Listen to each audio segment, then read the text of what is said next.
वस्सलातु वस्सलामु अला रसूलिल्लाह व मवाला व बाद फ़क़द क़ाल अल्लाहु तबारक व तआला फ़िल क़ुरआनिल मजीद वल फ़ुरक़ानिल हमीद फ़अऊज़ु बिल्लाहि मिनश शैतानिर रजीम बिस्मिल्लाहिर रहमानिर रहीम वत्तीनि वज़्ज़ैतून व तूरि सीनीन व हाज़ल बलदिल अमीन क़ाल अल्लाहु तआला फ़ी मौज़िइन आख़र सनुरीहिम आयातिना फ़िल आफ़ाक़ि व फ़ी अनफ़ुसिहिम अफ़ला तुबसिरून क़ाल नबी सल्लल्लाहु अलैहि वसल्लम इन्नश-शम्स वल क़मर आयतान मिन आयातिल्लाहि युख़व्विफ़ु बिहिमा औ कमा क़ाल अलैहि सलातु वस्सलाम सदक़ल्लाहुल अज़ीम व सदक़ रसूलुहुन नबियुल करीम व नहनु अला ज़ालिका लमिनश शाहिदीन वश-शाकिरीन वल्हम्दुलिल्लाहि रब्बिल आलमीन। मुहर्रमुल हराम की 10 तारीख़ है, यौम आशूरा भी इसे कहा जाता है। इससे पहले भी बात बताई गई थी कि मुहर्रमुल हराम की 10 तारीख़ का रोज़ा मुस्तहब दर्जे की हैसियत रखता है। चाहे तो 9 मुहर्रम 10 मुहर्रम दोनों भी दिन रोज़ा रख सकते हैं और 10 और 11 मुहर्रम दोनों दिन रोज़ा रख सकते हैं, या तीनों दिन भी रोज़ा रख सकते हैं, 9, 10 और 11 मुहर्रमुल हराम। अल्लाह के नबी सल्लल्लाहु अलैहि वसल्लम ने सिर्फ एक दिन रोज़ा रखा है, मगर आपने एक दिन के साथ एक और दिन रोज़ा मिलाने को पसंद किया, ख्वाहिश जाहिर की है। इस ख्वाहिश की बुनियाद पर उलमा लिखते हैं कि 2 या 3 रोज़े रखना बेहतर है। एक रोज़ा यहूदियों की मुशाबहत है, मगर यहूदी रोज़ा आज के ज़माने में रखते नहीं हैं, इसलिए कि यहूदियों का दीन बदल चुका है। उन्होंने अपनी किताब को बदल दिया, उन्होंने अपने रूल्स और रेगुलेशंस को बदल दिया, बल्कि उन्होंने बहुत कुछ तब्दीली कर दी है। अब वो बात नहीं है तौरात में जो पहले बात थी, अब उन्होंने बहुत कुछ बदल दिया, तो वो रोज़ा भी नहीं रखते हैं। तो अगर कोई एक रोज़ा भी रखता है तो रख सकता है, 10 मुहर्रमुल हराम का एक दिन का रोज़ा भी वो रख सकता है। और अगर कोई ना रखे तो उसे न ताना दे न उसका मजाक उड़ाए, और अगर हम ऐसा करते हैं तो हम गलती पर हैं। इबादतों को बुनियाद बनाकर किसी को टारगेट करना, उसका मजाक उड़ाना इंतहाई दर्जे की बेवकूफ़ी की हरकत है। अल्लाह के नबी सल्लल्लाहु अलैहि वसल्लम ने फरमाया कि दीन इत्तिबा का नाम है। इत्तिबा कहते हैं जिस चीज़ को जो उसका दर्जा है उस दर्जे में रखना, मुस्तहब को मुस्तहब दर्जे में, फ़र्ज को फ़र्ज दर्जे में, वाजिब को वाजिब दर्जे में, मुअक्किदा को मुअक्किदा के दर्जे में, गैर मुअक्किदा को गैर मुअक्किदा के दर्जे में। मिसाल के तौर पर अगर कोई शख्स ये कहे कि इस ज़माने में 10 मुहर्रमुल हराम का रोज़ा फ़र्ज है, अब वो गलती पर है। अगर वो ताकीद भी करता है तो भी वो गलती पर है, इसलिए कि इख्तियारी चीज़ है।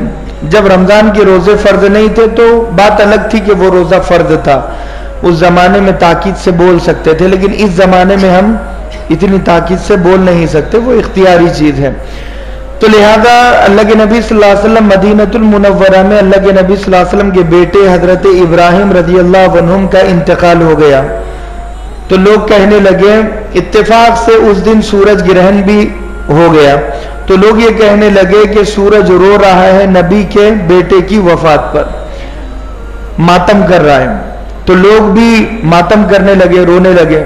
अल्लाह के नबी सल्लल्लाहु अलैहि वसल्लम क्योंकि हयात थे, अल्लाह के नबी फौरन मेंबर रसूल पर खड़े हुए मस्जिद नबवी में, और खड़े होकर आपने फरमाया इन्नश-शम्स वल क़मर आयतान मिन आयातिल्लाह, यकीनन सूरज और चांद ये दोनों अल्लाह की निशानियों में से एक निशानी है। किसी के जीने और मरने का ताल्लुक इनसे नहीं है कि कोई पैदा हुआ तो सूरज ग्रहण, या मर गया तो सूरज ग्रहण या चांद ग्रहण, किसी के जीने और मरने का ताल्लुक इससे है ही नहीं।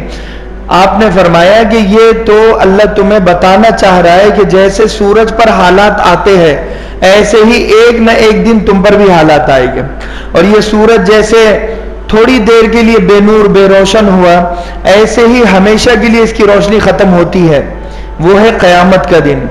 तो सूरज ग्रहण को देखकर हम अंदाजा लगाए कि क़यामत में भी ऐसे ही होगा, तो ज्यादा तौबा करें, ज्यादा इस्तग़फ़ार करें, ज्यादा दिल लगी से इबादत करें। तो ये सूरज हमें आखिरत की फिक्र दिलाने के लिए उस पर ग्रहण अल्लाह लगाता है, न कि किसी के जीने और मरने का इससे ताल्लुक है। लोग समझ रहे थे कि सूरज मातम कर रहा है। बिल्कुल चांद का भी ऐसे ही मामला है कि लोग समझते हैं कि चांद भी मातम कर रहा है, चांद ग्रहण लग गया। तो अल्लाह के नबी सल्लल्लाहु अलैहि वसल्लम के ज़माने में अल्लाह के नबी ने फौरन अकीदे की इस्लाह की है। अगर ना करते तो क्या होता? ज़्यादातर लोग अल्लाह के नबी सल्लल्लाहु अलैहि वसल्लम के बेटे की वफात का गम मनाते सूरज के साथ, चांद के साथ, तो अच्छी बात हो जाती, लोगों के अमल में फ़र्क नहीं पड़ता।